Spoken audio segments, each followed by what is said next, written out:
You ask Tiger to solve. This deals with linear equations with one unknown. The final result is p equals 44/15.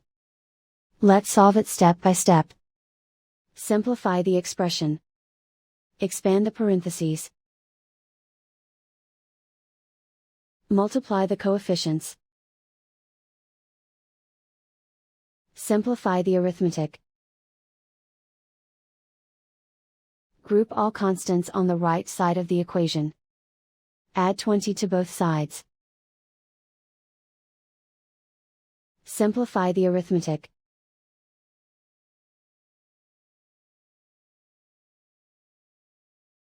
Isolate the p. Divide both sides by 15. Simplify the fraction.